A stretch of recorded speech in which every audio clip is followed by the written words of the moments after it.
स्वागत है आपका मेरे इस प्रोग्राम में, जहां हम उत्तर प्रदेश के एक इंपॉर्टेंट मंडल गोरखपुर मंडल के बारे में जानेंगे।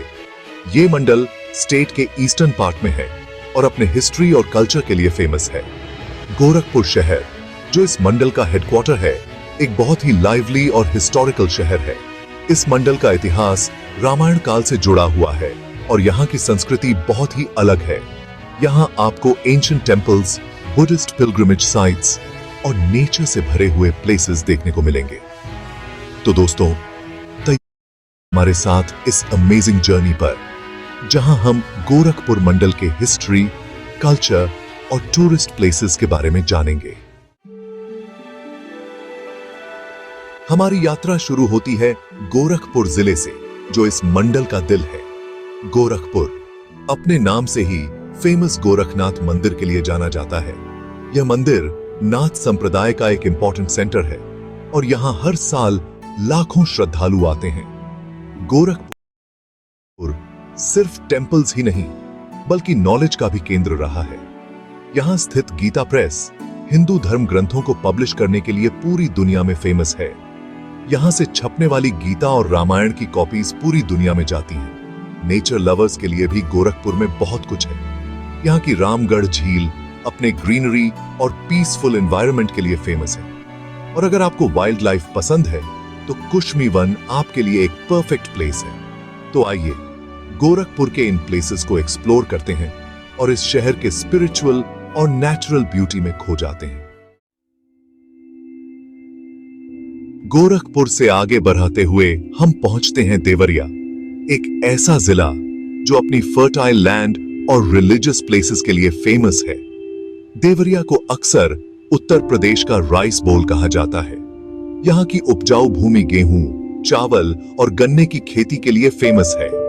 लेकिन देवरिया सिर्फ खेती के लिए ही नहीं, बल्कि आस्था का भी केंद्र है।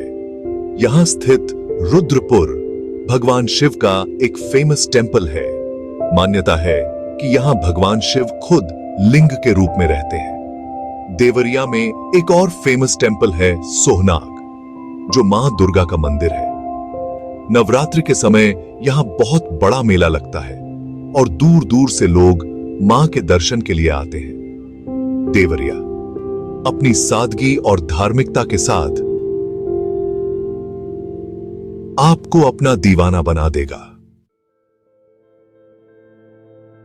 चैप्टर 3, कुशीनगर, बुद्ध की निर्वाण स्थली। हमारी अगली मंजिल है कुशीनगर, जो बुद्धिस्ट्स के लिए एक बहुत ही पवित्र जगह है। यह वह स्थान है जहां भगवान बुद्ध ने महापरिनिर्वाण प्राप्त किया था। यहां स्थित महापरिनिर्वाण मंदिर बुद्धिस्ट्स के लिए वर्शिप और ध्यान का केंद्र है। इस मंदिर में भगवान बुद्ध की एक बहुत बड़ी सोने की मूर्ति है। कुशीनगर में एक और देखने लायक जगह है रामाभार स्तूप। यह स्तूप उस जगह पर बना है जहां भगवान बुद्ध का अंतिम संस्कार हुआ था। कुशीनगर अपने शांत वातावरण और पवित्रता के साथ आपको स्पिरिचुअल पीस का एक्सपीरियंस कराएगा। चैप्टर 4, महाराजगंज, प्रकृति और व्यापार का संगम। हमारे सफर का आखिरी पड़ाव है महाराजगंज, जो नेपाल बॉर्डर पर है। यह जिला अपनी नेचुरल ब्यूटी और इंडिया नेपाल व्यापार में अपनी इंपॉर्टेंट रोल के लिए जाना जाता है। नेचर लवर्स के लिए यहाँ सोहगी बरवा वाइल्ड लाइफ सेंचुरी है, जहाँ अलग अलग तरह के जानवर रहते हैं। यहाँ आप बाघ, तेंदुआ, हिरण और बहुत तरह के पक्षी देख सकते हैं। महाराजगंज भारत और नेपाल के बीच व्यापार का एक इंपॉर्टेंट सेंटर भी है। यहाँ से दोनों देशों के बीच बहुत बड़े लेवल पर व्यापार होता है। अपनी नेचुरल ब्यूटी और इंपॉर्टेंट लोकेशन के साथ महाराजगंज आपको निराश नहीं करेगा। ओत्रो गोरखपुर मंडल, एक यादगार यात्रा। तो दोस्तों, यह थी हमारी गोरखपुर मंडल की यात्रा।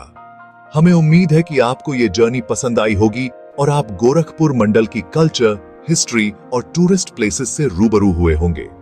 गोरखपुर मंडल अपनी लोकेशन, कल्चर और बिजनेस एक्टिविटीज के कारण उत्तर प्रदेश का एक इंपॉर्टेंट पार्ट है।